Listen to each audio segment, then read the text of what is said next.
I have frequently wondered if the majority of mankind ever paused to reflect upon the occasionally titanic significance of dreams, and of the obscure world to which they belong.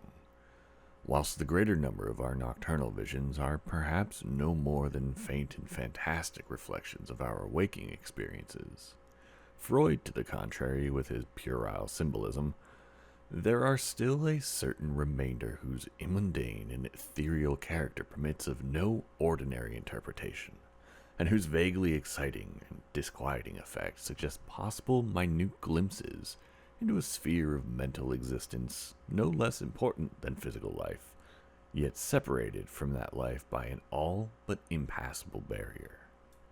From my experience, I cannot doubt but that man, when lost to terrestrial consciousness, is indeed sojourning in another and uncorporeal life of far different nature from the life we know, and of which only the slightest and most indistinct memories linger after waking. From those blurred and fragmentary memories, we may infer much, yet prove little. We may guess that in dreams, life, matter, and vitality, as the earth knows such things, are not necessarily constant, and that time and space do not exist as our waking selves comprehend them. Sometimes I believe that this less material life is our truer life, and that our vain presence on the terraqueous globe is itself the secondary or merely virtual phenomenon. It was from a youthful reverie filled with speculations of this sort that I arose one afternoon in the winter of 1900 to 1901, when to the State Psychopathic Institution in which I served as an intern was brought the man whose case has ever since haunted me so unceasingly. His name, as given on the records, was Joe Slater, or Slater, and his appearance was that of the typical denizen of the Catskill Mountain region, one of those strange, repellent scions of a primitive colonial peasant stock, whose isolation for near 3 centuries in the hilly fastness of a little-traveled countryside has caused them to sink to a kind of barbaric degeneracy, rather than advance with their more fortunately placed brethren of the thickly settled districts. Among these odd folk, who correspond exactly to the decadent element of white trash in the South, law and morals are non-existent, and their general mental status is probably below that of any other section of the Native American population. Joe Slater, who came to the institution in the vigilant custody of 4 state policemen, and who was described as a highly dangerous character, certainly presented no evidence of his perilous disposition when I first beheld him. Though well above the middle stature and of somewhat brawny frame, he was given an absurd appearance of harmless stupidity by the pale, sleepy blueness of his small watery eyes, the scantiness of his neglected and never-shaven growth of yellow beard, and the listless drooping of his heavy nether lip. His age was unknown, since among his kind neither family records nor permanent family ties exist, but from the baldness of his head in the front and from the decayed condition of his teeth, the head surgeon wrote him down as a man of about 40. From medical and court documents, we learned all that could be gathered of his case. This man, a vagabond, hunter, and trapper, had always been strange in the eyes of his primitive associates. He had habitually slept at night beyond the ordinary time, and upon waking would often talk of unknown things in a manner so bizarre as to inspire fear even in the hearts of an unimaginative populace. Not that his form of language was at all unusual, for he never spoke save in the debased patois of his environment, but the tone and tenor of his utterances were of such mysterious wildness that none might listen without apprehension. He himself was generally as terrified and baffled as his auditors, and within an hour after awakening would forget all that he had said, or at least all that had caused him to say what he did, relapsing into a bovine, half-amiable normality like that of the other hill-dwellers. As Slater grew older, it appeared, his matutinal aberrations had gradually increased in frequency and violence, till about a month before his arrival at the institution had occurred the shocking tragedy which caused his arrest by the authorities. One day near noon, after a profound sleep begun in a whiskey debauch at about 5 of the previous afternoon, the man had roused himself most suddenly, with ululation so horrible and unearthly that they brought several neighbors to his cabin, a filthy sty where he dwelt with a family as indescribable as himself. Rushing into the snow, he had flung his arms aloft and commenced a series of leaps directly upward in the air, the while shouting his determination to reach some big cabin with brightness in the roof and walls and floor and the loud, queer music far away. As two men of moderate size sought to restrain him, he had struggled with maniacal force and fury, screaming of his desire and need to find and kill a certain thing that shines and shakes and laughs.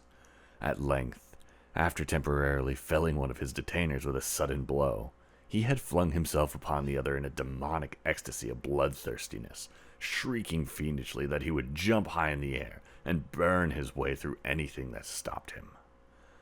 Family and neighbors had now fled in a panic, and when the more courageous of them returned, Slater was gone, leaving behind an unrecognizable pulp-like thing that had been a living man but an hour before.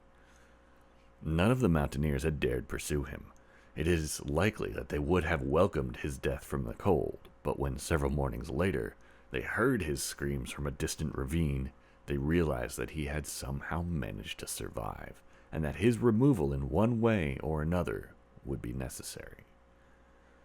Then had followed an armed search party, whose purpose, whatever it may have been originally, became that of a sheriff's posse after one of the seldom popular state troopers had by accident observed, then questioned, and finally joined the seekers.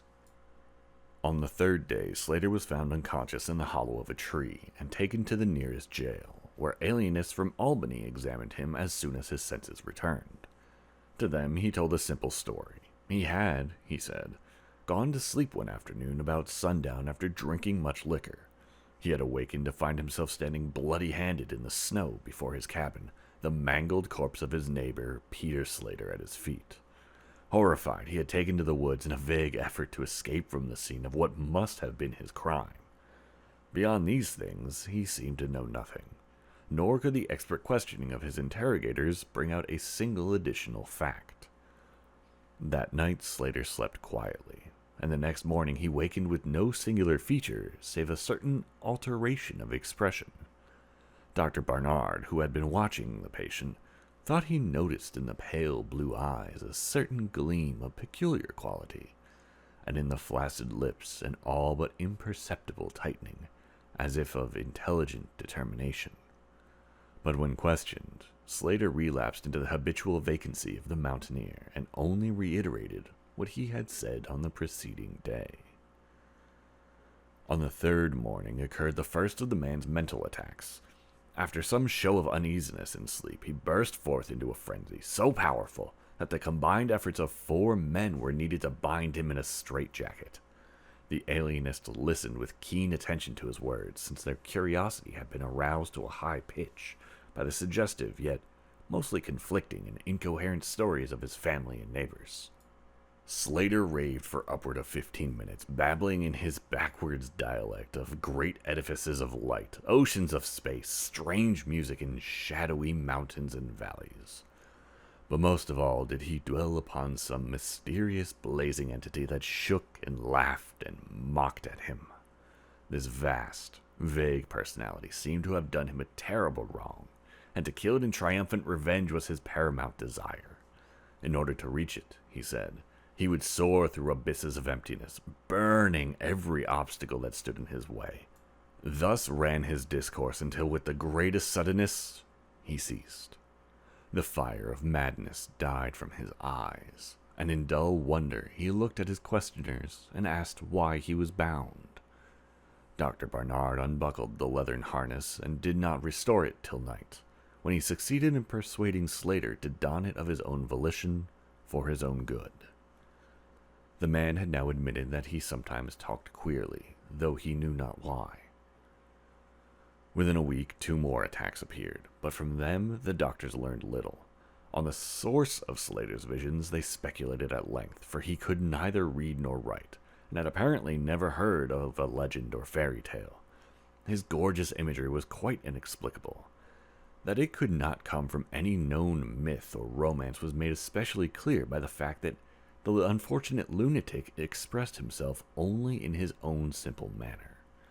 He raved of things he did not understand and could not interpret, things which he claimed to have experienced, but which he could not have learned through any normal or connected narration. The alienists soon agreed that abnormal dreams were the foundation of the trouble, dreams whose vividness could for a time completely dominate the waking mind of this basically inferior man. With due formality, Slater was tried for murder, acquitted on the ground of insanity, and committed to the institution wherein I held so humble a post. I have said that I am a constant speculator concerning dream life, and from this you may judge of the eagerness with which I applied myself to the study of a new patient as soon as I had fully ascertained the facts of his case. He seemed to sense a certain friendliness in me, born no doubt of the interest I could not conceal, and the gentle manner in which I questioned him. Not that he would ever recognize me during his attacks, when I hung breathlessly upon his chaotic but cosmic word pictures, but he knew me in his quiet hours, when he would sit by his barred window, weaving baskets of straw and willow, and perhaps pining for the mountain freedom he could never enjoy again. His family never called to see him. Probably it had found another temporary head after the manner of decadent mountain folk. By degrees, I commenced to feel an overwhelming wonder at the mad and fantastic conceptions of Joe Slater. The man himself was pitiably inferior in mentality and language alike, but his glowing, titanic visions, though described in a barbarous and disjointed jargon, were assuredly things only a superior or even exceptional brain could conceive. How, I often asked myself, could the stolid imagination of a cat-skilled degenerate conjure up sights whose very possession argued a lurking spark of genius? How could any backwoods dullard have gained so much as an idea of those glittering realms of supernal radiance in space, about which Slater ranted in his furious delirium? More and more I inclined to the belief that in the pitiful personality who cringed before me lay the disordered nucleus of something beyond my comprehension. Something infinitely beyond the comprehension of my more experienced but less imaginative medical and scientific colleagues. And yet I could extract nothing definite from the man. The sum of all my investigation was that in a kind of semi-uncorporeal dream life, Slater wandered or floated through resplendent and prodigious valleys, meadows, gardens, cities, and palaces of light, in a region unbounded and unknown to man. That there he was no peasant or degenerate, but a creature of importance and vivid life, moving proudly and dominantly and checked only by a certain deadly enemy who seemed to be a being of visible yet ethereal structure, and who did not appear to be of human shape, since Slater never referred to it as a man, or as aught save a thing. This thing had done Slater some hideous but unnamed wrong, which the maniac, if maniac he were, yearned to avenge. From the manner in which Slater alluded to their dealings, I judged that he and the luminous thing had met on equal terms, that in his dream existence the man was himself a luminous thing of the same race as his enemy. This impression was sustained by his frequent references to flying through space and burning all that impeded his progress. Yet these conceptions were formulated in rustic words, wholly inadequate to convey them, a circumstance which drove me to the conclusion that if a true dream world indeed existed, oral language was not its medium for the transmission of thought. Could it be that the dream soul inhabiting this inferior body was desperately struggling to speak things with which the simple and halting tongue of dullness could not utter? Could it be that I was face to face with intellectual emanations which would explain the mystery if I could but learn to discover and read them? I did not tell the older physicians of these things, for middle age is skeptical, cynical, and disinclined to accept new ideas. Besides, the head of the institution had but lately warned me in his paternal way that I was overworking, that my mind needed a rest. It had long been my belief that human thought consists basically of atomic or molecular motion, convertible into ether waves of radiant energy like heat, light, and electricity. This belief had early led me to contemplate the possibility of telepathy or mental communication by means of suitable apparatus, and I had in my college days prepared a set of transmitting and receiving instruments somewhat similar to the cumbrous devices employed in wireless telegraphy at that crude pre-radio period. These I had tested with a fellow student, but achieving no result, had soon packed them away with other scientific odds and ends for possible future use. Now, in my intense desire to probe into the dream life of Joe Slater, I sought these instruments again, and spent several days in repairing them for action. When they were complete once more, I missed no opportunity for their trial. At each outburst of Slater's violence, I would fit the transmitter to his forehead and the receiver to my own, constantly making delicate adjustments for various hypothetical wavelengths of intellectual energy. I had but little notion of how the thought impressions would, if successfully conveyed, arouse an intelligent response in my brain, but I felt certain that I could detect and interpret them. Accordingly, I continued my experiments, though informing no one of their nature. It was on the 21st of February 1901 that the thing finally occurred. As I look back across the years, I realize how unreal it seems, and sometimes half wonder if old Dr. Fenton was not right when he charged it all to my excited imagination. I recall that he listened with great kindness and patience when I told him, but afterward gave me a nerve powder and arranged for a half-year's vacation on which I departed the next week. That fateful night, I was wildly agitated and perturbed, for despite the excellent care he had received, Joe Slater was unmistakably dying. Perhaps it was his mountain freedom that he missed, or perhaps the turmoil in his brain had grown too acute for his rather sluggish physique, but at all events the flame of vitality flickered low in the decadent body. He was drowsy near the end, and as darkness fell, he dropped off into a troubled sleep. I did not strap on the straitjacket, as was customary when he slept, since I saw that he was too feeble to be dangerous, even if he woke in mental disorder once more before passing away. But I did place upon his head and mine the two ends of my cosmic radio, hoping against hope for a first and last message from the dream world in the brief time remaining. In the cell with us was one nurse, a mediocre fellow who did not understand the purpose of the apparatus or think to inquire into my course. As the hours wore on, I saw his head droop awkwardly in sleep, but I did not disturb him. I myself, lulled by the rhythmical breathing of the healthy and the dying man, must have nodded a little later. The sound of weird lyric melody was what aroused me. Chords, vibrations, and harmonic ecstasies echoed passionately on every hand, while on my ravaged sight burst the stupendous spectacle of ultimate beauty. Walls, columns, and architraves of living fire blazed effulgently around the spot where I seemed to float in air, extending upward to an infinitely high-vaulted dome of indescribable splendor. Blending with this display of palatial magnificence, or rather supplanting it at times in kaleidoscope rotation, were glimpses of wide plains and graceful valleys, high mountains and inviting grottos, covered with every lovely attribute of scenery which my delighted eye could conceive of, yet formed wholly of something glowing, ethereal, plastic entity, which in consistency took part as much of spirit as of matter. As I gazed, I perceived that my own brain held the key to these enchanting metamorphoses, for each vista which appeared to me was the one my changing mind most wished to behold. Amidst this Elysian realm I dwelt not as a stranger, for each sight and sound was familiar to me, just as it had been for uncounted eons of eternity before, and would be for like eternities to come. Then the resplendent aura of my brother of light drew near and held colloquy with me, soul to soul, with silent and perfect interchange of thought. The hour was one of approaching triumph, for was not my fellow being escaping at last from a degrading periodic bondage, escaping forever and preparing to follow the accursed oppressor even unto the uttermost fields of ether, that upon it might be wrought a flaming, cosmic vengeance which would shake the spheres. We floated thus for a little time, when I perceived a slight blurring and fading of the objects around us.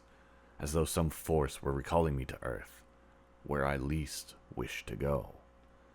The form near me seemed to feel a change also, for it gradually brought its discourse toward a conclusion, and itself prepared to quit the scene, fading from my sight at a rate somewhat less rapid than that of the other objects.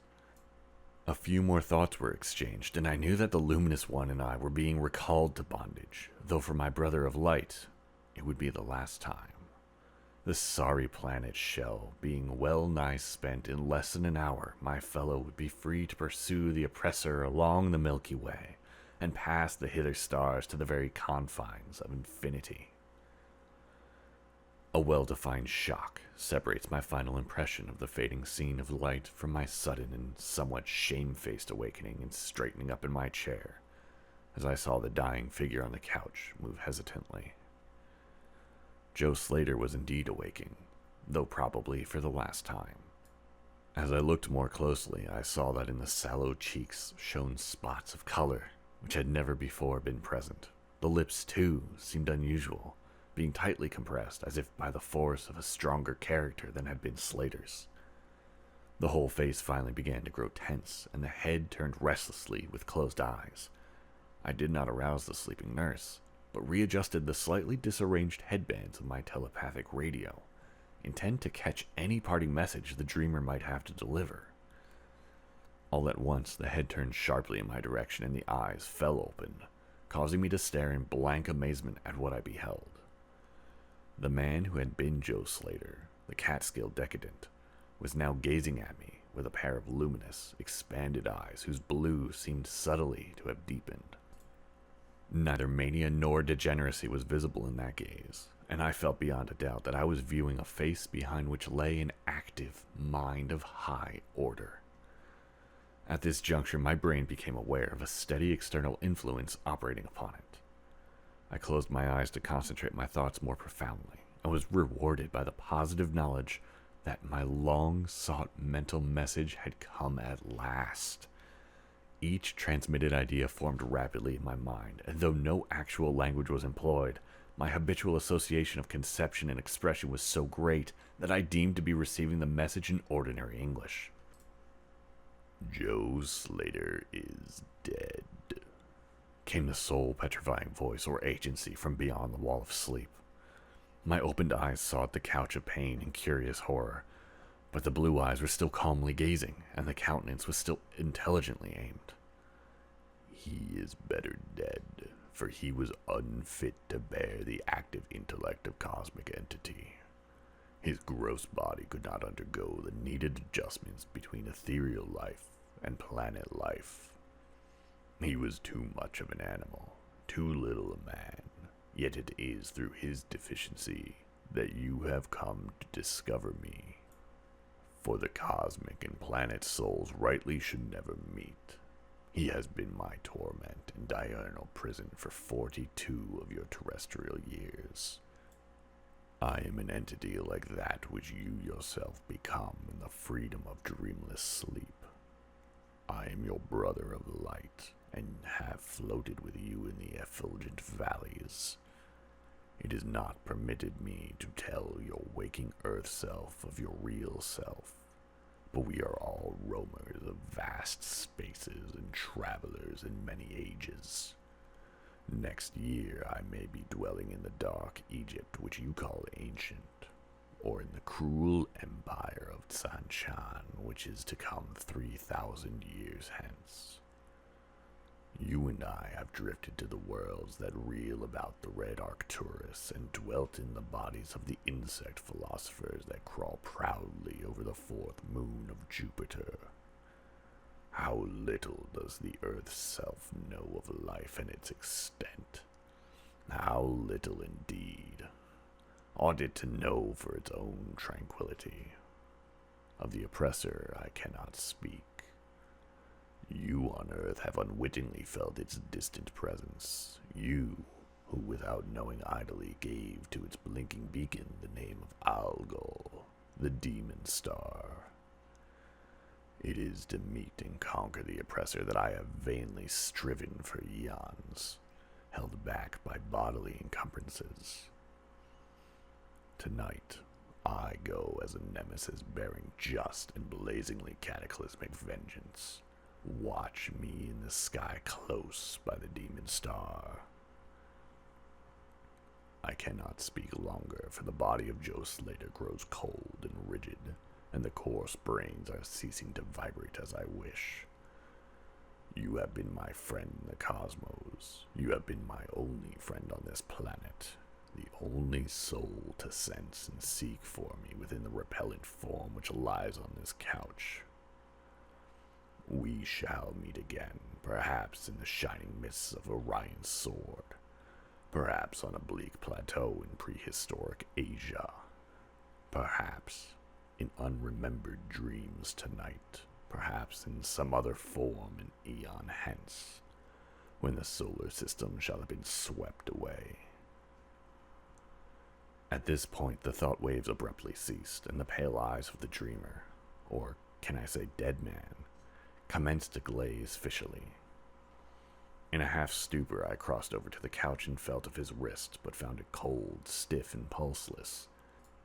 The sallow cheeks paled again, and the thick lips fell open, disclosing the repulsively rotten fangs of the degenerate Joe Slater. I shivered, pulled a blanket over the hideous face, and awakened the nurse. Then I left the cell and went silently to my room. I had an insistent and unaccountable craving for a sleep whose dreams I should not remember. The climax? What plain tale of science can boast of such rhetorical effect? I have merely set down things already appealing to me as facts, allowing you to construe them as you will. As I have already admitted, my superior, old Dr. Fenton, denies the reality of everything I have related. He vows that I was broken down with nervous strain and badly in need of the long vacation on full pay which he so generously gave me. He assures me on his professional honor that Joe Slater was but a low-grade paranoiac, whose fantastic notions must have come from the crude hereditary folktales which circulate in even the most decadent of communities. All this he tells me, yet I cannot forget what I saw in the sky on the night after Slater died. Lest you think me a biased witness, another's pen must add this final testimony, which may perhaps supply the climax you expect. I will quote the following account of the star Nova Persei, verbatim from the pages of that eminent astronomical authority, Professor Garrett P. Service.